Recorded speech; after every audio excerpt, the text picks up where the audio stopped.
Welcome to Happily Ever After is just the beginning. Keeping your relationship not just together, but happy, and we mean truly happy, is part art and part science.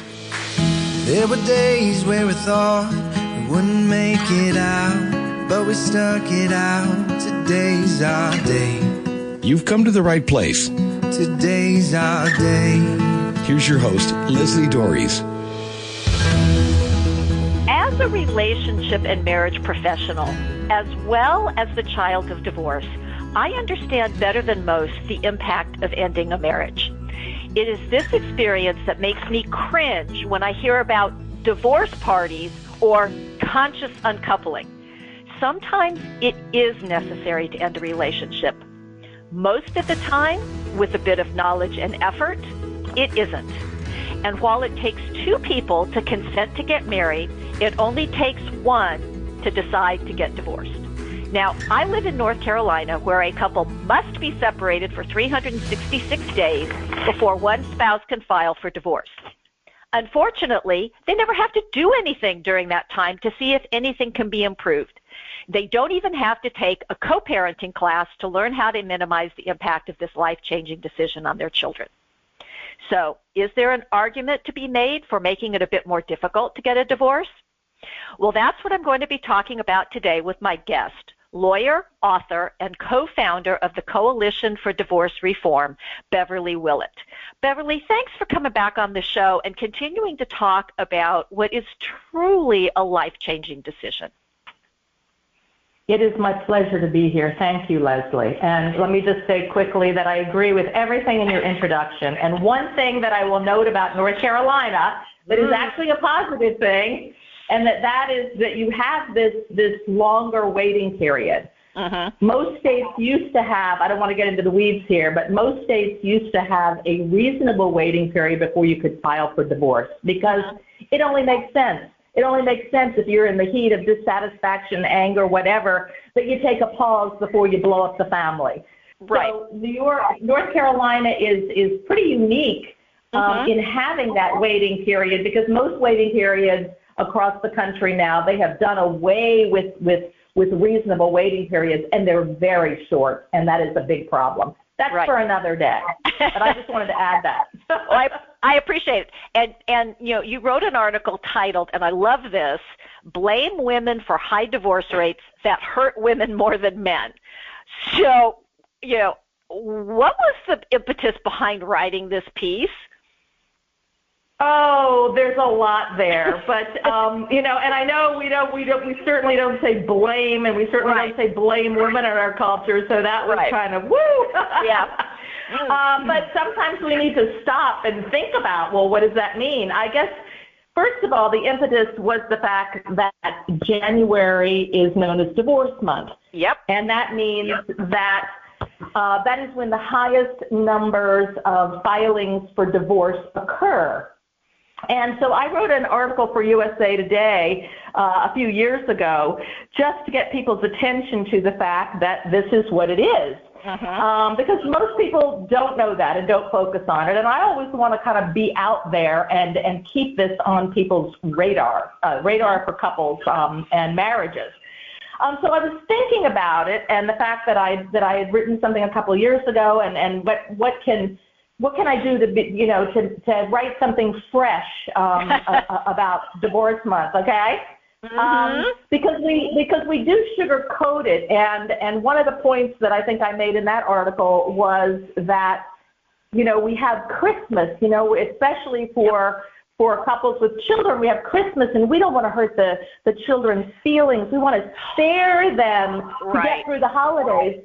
Well, what are we sparing them if we blow their lives apart the next month? I mean, that's the first thing. So I was just thinking about that and thinking, well, what else can I say about this that's fresh? Okay, and then two more things struck me, and I just knew I had to write something. And this article got published at the very, very end of January because I was struggling to sort of put my thoughts together and find someone to publish the article and get it out there while it was still January. And so the second thing that struck me was that not only do we have Christmas, all the holidays, and then lower the boom, and then I was going into the stores, and we're looking toward Valentine's Day and love and commitment and engagements and people getting married, and it just kind of, boy, I had a sour taste. Okay, and then one more thing, and that literally is that I was going out with a friend for dinner, and I was trying to hook one of my necklaces that my daughter, one of my daughters had given me for Christmas. Right. And so I couldn't swing the chain around because it was a short chain in the front, and I couldn't hook it, and my fingers were getting in the way. I finally did after about 15 minutes, and I realized that I have this jewelry that I can't wear anymore because I can't hook the chain on the necklace. I can't hook the bracelets anymore. And I got to tell you, I know there's a lot of big stuff, but the little things that have impacted my life, along with the big things, I just kind of blew. My head blew, and I said, this is the way in. And the fact is that here I am, a woman. I was divorced not by choice.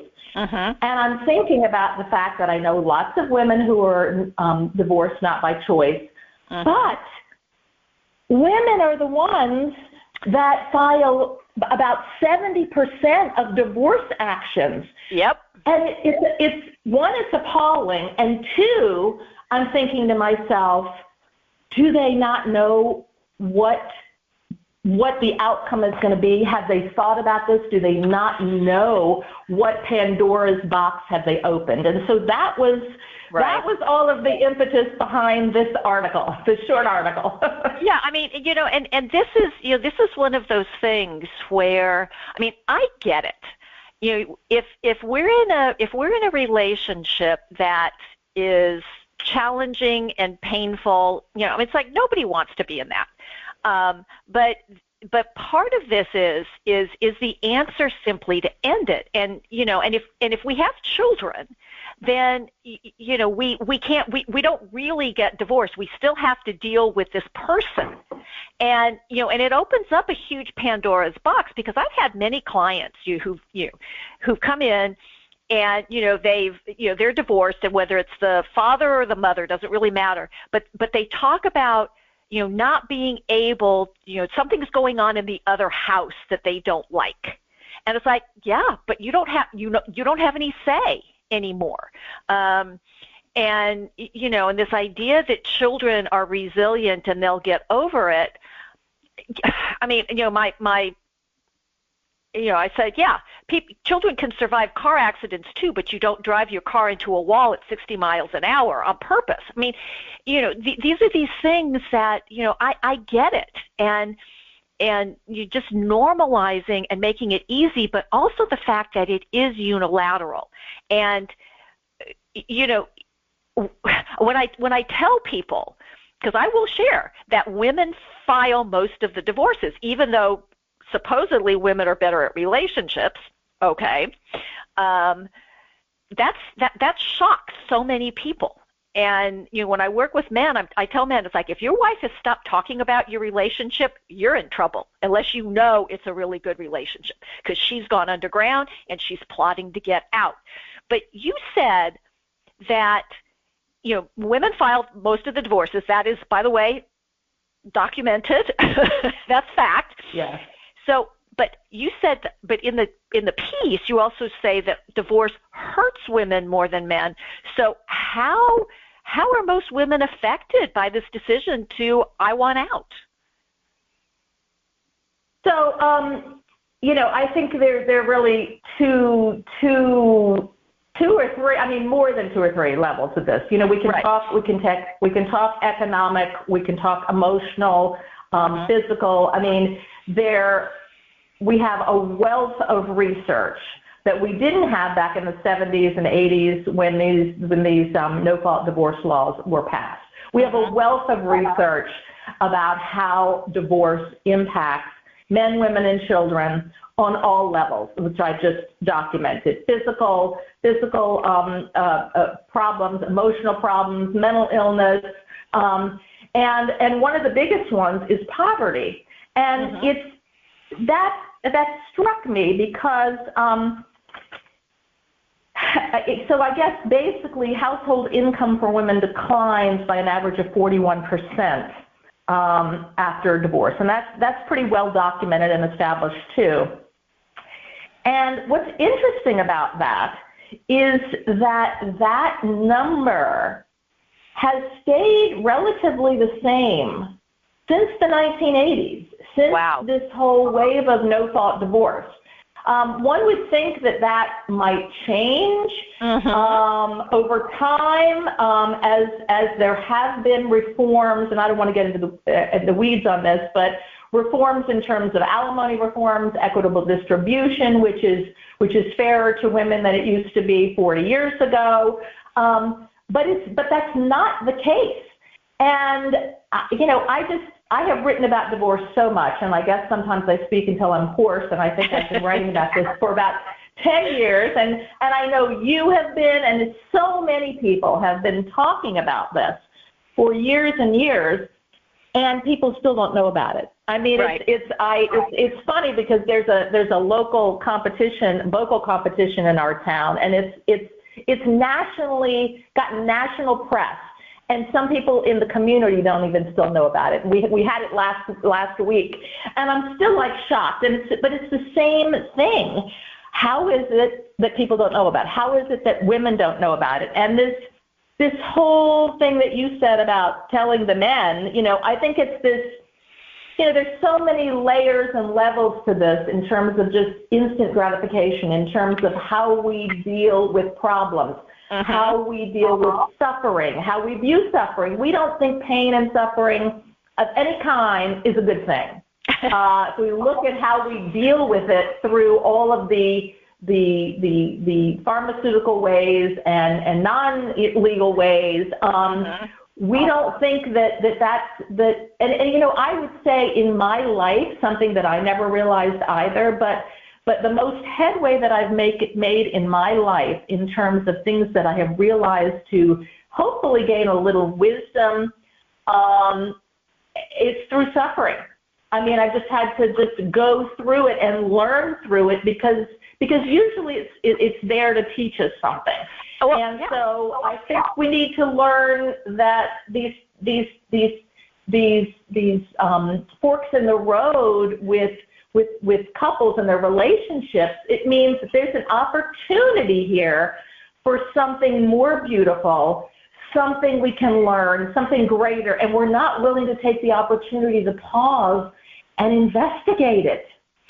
Well, and I'm so glad that you bring that up because, we talk about, everything's all about, you talk about Valentine's Day and all this stuff. It's like, we're all about the romance. We're all about the beginning, right? And then people they plan for the wedding, because people used to say, do I do premarital work? I said, with anybody interested, but most of the time they're so focused on the wedding that they don't think about the marriage. And then when they get into the marriage and then, as I tell people, a good marriage is boring from the outside. Nobody is going to make a movie about a good marriage. It's like, okay, snooze fest, right? We have to have the drama, right? So we have and they ride off into the sunset, go into this black hole, and then show up later as the War of the Roses or a Marriage Story or whatever these things are, and we never understand what goes on. And, and people don't share about their marriages. It's private, so they're not getting any information. And the information that they do get, marriage is hard work.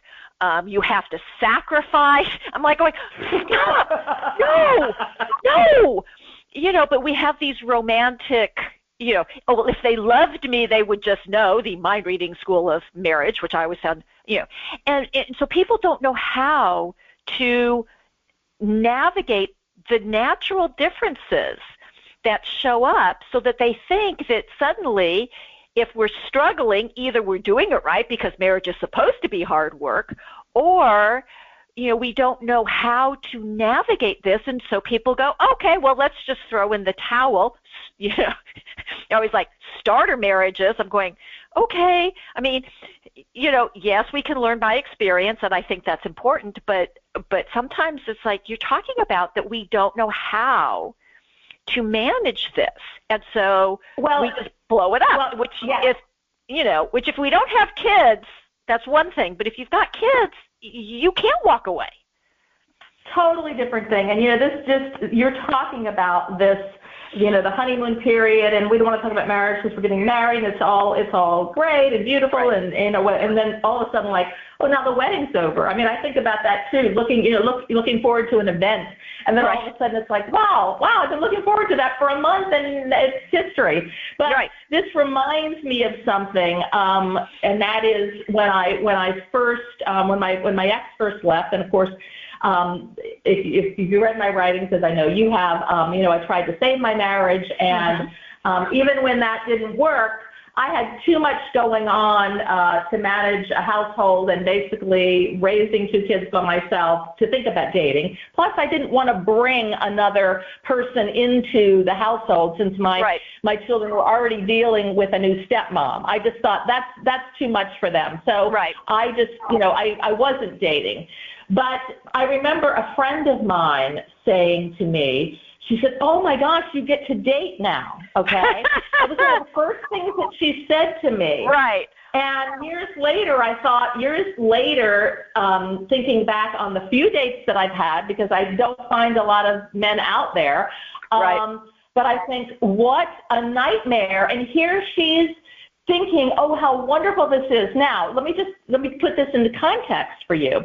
She's a person who had she was working, but working out of the house, so she wasn't working full time.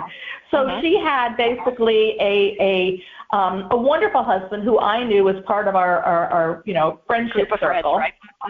He worked very hard. He helped around the house. He helped take the kids to here and there. And they've had a second home. And I'm telling you, I would have taken Mr. Boring. Yep. And she's thinking about this fantasy life that I'm going to have.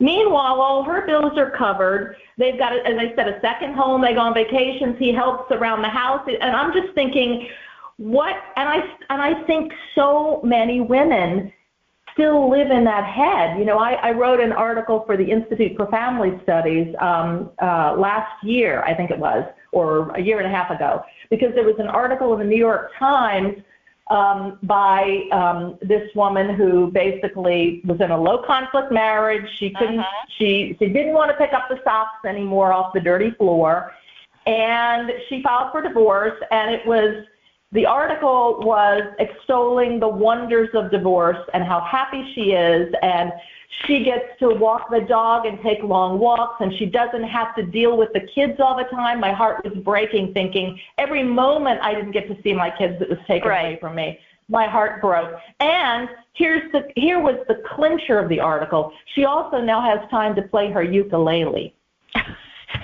Well, yeah, and again, and I'm a big proponent of we don't have to give up who we are to be married. In fact, I think that's a dangerous thing if you do. But the idea, and this is one of those things, and this was my personal experience, where nobody asks the children, and and it's sort of like, okay, so if you said to the kids, do you want me to be happy or not? It's like, okay, well, okay. And by the way, happiness is, self-generated, and it's also a temporal state. We can't be happy all the time.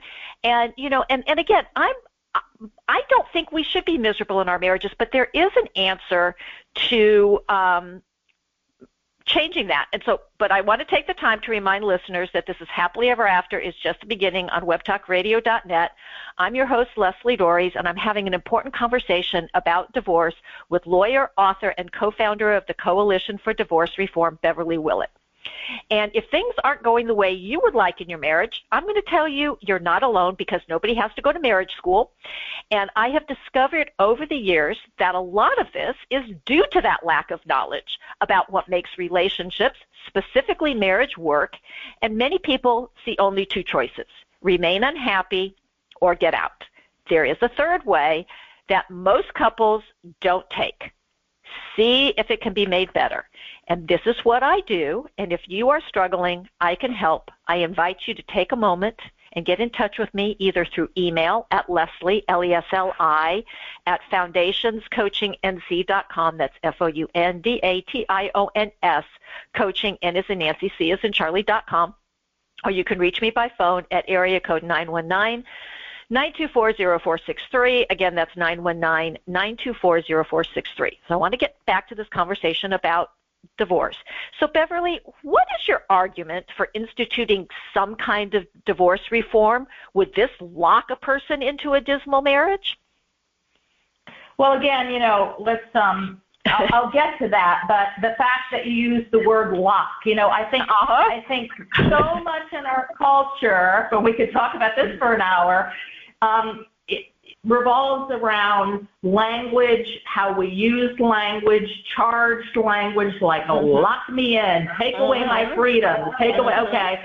So that's a whole other thing, and I think it's dangerous to use words like that, and I think sometimes when we use words like that, we provoke arguments and we get off the topic of what we're trying to talk about, okay? Because it puts people in a defensive mode, and I'll talk about that in a minute in terms of divorce reform and how it's impacted divorce reform, and people use charged language like that.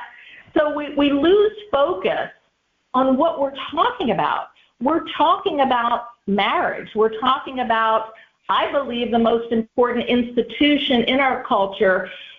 And, agree with me or not, but people always say, well, look at science, look at research, let's look at it. Marriage is the most important institution in our culture for the stability of children and for their future well-being. Hands down, that is not debatable. That's just not debatable. And to say, well, you're shaming, single moms and all that. I don't want to hear that. It's not about shaming anybody. It's about telling the truth. So we need to tell the truth, and that is that marriage is good for children. Marriage is good for society. If you look at communities in our country where communities are doing well, people are thriving, people are doing well, there is low violence, low crime, you're going to find healthier marriages and healthier families. Okay? That is a fact. Those are facts. So we want to help this country get better. We want to reduce all of the problems that we just throw money at that are not going to do very much. We need to focus on marriage, and that's the truth. So I don't want to hear stuff about locks and whatever. Okay, but to go back to your question, and now that we've talked about charged language, that's not helpful. I think divorce reform, there are two prongs to this, and I guess when I started out working with the Coalition for Divorce Reform, which is a bipartisan effort, by the way, in an effort to bring together people from all parts of the political spectrum and views, because we wanted to make some inroads in divorce reform to help. To help parents and to help couples. That was the first thing that we wanted to do. And to also educate people about marriage, educate people about divorce. But as I have studied this over time, what I have realized and what I have written about is the fact that our no-fault divorce system, we have no-fault divorce in 50 states, but in 48 states, it's unilateral.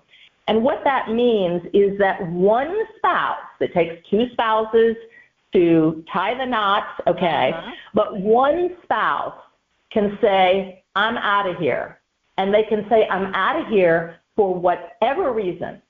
Or they don't even have to get a reason. They just say, we're incompatible. We are incompatible. Irreconcilable differences. Irreconcilable differences. And their wish is granted. Their spouse cannot defend the lawsuit. Their spouse cannot be heard in court. Their spouse cannot dispute The other spouses claim that the marriage is irreconcilable. They don't get their day in court. They don't get witnesses. The judge, pursuant to these laws in 48 states, the judge is ordered to grant a divorce. Ordered. Wow. Compelled. So I don't even know why we need a judge in that situation. Yeah. We don't even need a judge. Right. I mean, literally, somebody could go to court, file that complaint, let's divorce granted, then they turn it over to a judge so that the parties can, argue or whatever about custody and the money issues, because that's, in a sense, what is done. So for me, that is unconstitutional. That violates due process. And so I've been writing a lot about that because I think divorce reform must start there. Yes, I'm all for, in the meantime, some other type of reform we will have some education, some longer waiting periods. But I think we've got to get rid of these unconstitutional laws, and that's the biggest impediment, I think, because I think once we get rid of those, then people are going to maybe come to the table and start talking. Right. And that's been the problem, is that nobody wants to come to the table and start talking. And I think that is, unfortunately, that's what's going to be required. Right. So in your article, you actually said that women are some of the biggest opponents to changing the current unilateral divorce laws. Why do you think that is? Well, I think there's a reason, and I think there's a reason that they give. Okay. Okay. I think, and I don't say that this is basically 100%, because I don't know people's intentions. Right. I don't want to ascribe intentions that I don't know about. Correct. So I won't say it's universal. But I do believe that, and the reason that some proponents and opponents, I should say, of divorce reform give is that that domestic violence would go up. That this has been a great thing for domestic violence, which we definitely needed to address in this culture. Absolutely. Correct. Absolutely. And most of the legislators, because I've been involved in testifying and writing letters for some of the reforms that have been out there. I mean, legislators who are mostly men, they hear that. A bunch of women come in and say, we're going to have, our whole system of, domestic violence, every stride that we've made, it's all going to become dismantled. And I got to tell you, they run away. They don't want to go near a bill. And I'm not even talking about a no-fault bill. I'm talking about a bill just to institute some kind of a pause, some kind of a waiting period, an educational system, so that couples who might need help and want to reconcile can get it, and so that parents can get some information about the harmful effects to their children and what to look out for. And if they still want to go ahead with the divorce, fine, but arm them with some information. So that is one of the things. They come in and they say that, and that really sort of shuts down a lot of talk about even the most minimal divorce reform. Right. And and I recognize that some marriages should not stay. But one of my mentors, Dr. Bill Doherty, who's a professor of marriage and family therapy at the University of Minnesota, did a study many years ago. He was working with the legal system because he knew a lot of the judges, and he did the study and found out that at least 30% of the people who were going through the Minneapolis divorce courts would pick another option if they thought there was one, right? And so, but this is, people get on the divorce superhighway, and again, one person, and so he came up with this. God hate the name of it, discernment counseling. Hate the name, but it's actually to see if to have a conversation with these people to figure out, is there a way forward? Because in order to get a different result, we have to do things differently. And so the lack of knowledge, both about what divorce actually means, and the true impacts on everybody, because it's everybody who's associated, your friends, your family, your kids, your coworkers, everybody is going to be impacted by this, at least during the process of it, and in many cases for many years afterwards. But people, I would ask people, it's like, have you done any work on your relationship? Well, yeah, we went to counseling. How many times? Right. 2. I'm going, and it didn't work. It's like, but part of the reason why it doesn't work is because people wait too long because they think nothing can make it better, and they truly buy into the fact that everybody's going to be okay until they're not. I mean, I had a client, she was in a physically abusive relationship. She needed to get out for her safety and her girl's safety. And it was, and it was horrendous. I mean, and she needed to do this. I mean, this was a good decision, but it's still, I mean, she has struggled financially because, of course, her ex wasn't going to, basically fought her tooth and nail, and it was just really hard, and it wasn't easy for my mother. My parents got divorced in the basically at the beginning of this no-fault divorce. It impacted me. It impacted my siblings. It's actually even impacted my family because it impacted me. So it's like these things, and we're now on second, third, fourth generation divorces. People don't even, and young people today don't even want to get married because they haven't seen it work, and they think that they could get all the benefits, which, by the way, people, marriage increases your health, your wealth, and your overall happiness if it's a good marriage. Right? It is one of the fastest way to build wealth in this country. And all these people are doing what I call marriage light, meaning they're living together, they're doing all these things except for the actual marriage, which is where the protection comes in. But it is this weird disconnect. So what are you? I just wanted to. Well, go ahead. Let me just add one little thing to all of that too, because I had said that the why women are opposed to divorce reform, why they say they're opposed to divorce reform. This study that came out of Stanford University, that talked about women filing for divorce close to 70%. They also looked into the why of this too. And it was something that I sort of intuitively thought that this is something that came from their findings. And they said that this is related to, women feeling that marriage is oppressive to their freedom, and it's related to gender inequality issues and all of this. So that's what I thought too. It's like all of these issues that have held women down too long, in terms of their equal pay and voting and violence and all of this. It's almost like we're taking control now and no one's going to hold us down anymore, and we're going to have complete freedom to do whatever we want. I mean, that's really, I think, what we're talking about here. Right. Is that, nobody's going to put, but the key is, yes, there are all of these issues out there, and we're going to have our own name too. We're not going to take his name, and we're going to, all of that, fine. And believe me, I agree with you on the domestic violence issues. Right. Absolutely. Women need to get out of those dangerous situations, 100%. But the way,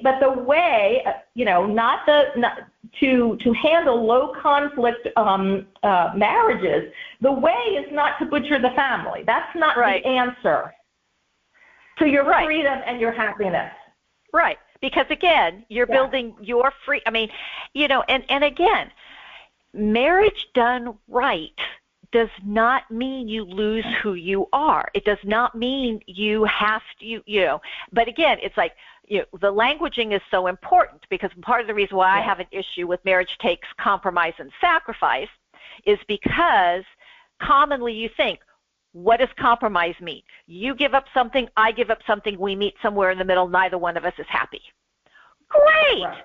Sacrifice. I just totally, it's like, it's the giving up, right? It's like, I have to give this. It's like, no, we're making choices, right? We're making decisions. And by the way, if you don't want to get married, please don't. But if you're going to have, children, exercise your freedom not to get married. Yes. Right. I mean, but if you're going to have children, understand what that means, and and again, everybody. I mean, I'm like this too. I'd rather have absolutely no bumps in my life. Can everything just be smooth sailing? That's not life, people. And marriage is a great teacher. It helps us grow up. One of my favorite quotes, I think it's by a man named John Barth, who said, "Marriage is our last best chance to grow up," because don't you like that? It requires us to learn things. It requires us to question ourselves. It requires us to think about other people, right? And as you're saying, this is what builds a community, right? We're not all just out in the woods by ourselves, living off the land. Most people can't do that. We're meant to be in community, and and again, my nieces, when my daughter got married, they were all about the wedding, but they didn't understand why my daughter wanted to get married. Right. Because they didn't see any advantage to it, and I think that's one of the challenges. And so what kind of things are you thinking about? And this is going to have to be really fast, but in terms of what would divorce reform look like? Well, as I said first, I think we need to get people to the table, and so we need to get rid of no-fault divorce. Okay. That's a dream, but you know what? Dreams come true. Yep. The other thing is that I will just refer people to the website of the Coalition for Divorce Reform, divorcereform.us, and that is there's the Parental Divorce Reduction Act. So it's too long to go into right now, but basically that is to educate parents about the effects on children, the effects of divorce on themselves. And offer support for marriages that are in trouble. If they have communication problems, financial problems. Oklahoma has an interesting statute that mirrors that. And we did talk to legislators there a few years before it was passed. So people can take a look at that act in Oklahoma and see how it works in theory. So those are some things, and I think what is important to remember is that even if no fault is gone, we still have fault-based divorce in place, right? And we can strengthen those laws if they need strengthening. So that in appropriate situations that we agree on as a culture where people need the opportunity to be able to get out of the marriage contract, that can happen when there are situations of cruelty, when there are situations of abuse, when there are situations of abandonment. I've seen, I think I was just looking at the Oklahoma statute, habitual drunkenness, the spouse is incarcerated. I mean, all of these kinds of things you're not are saying, still in place.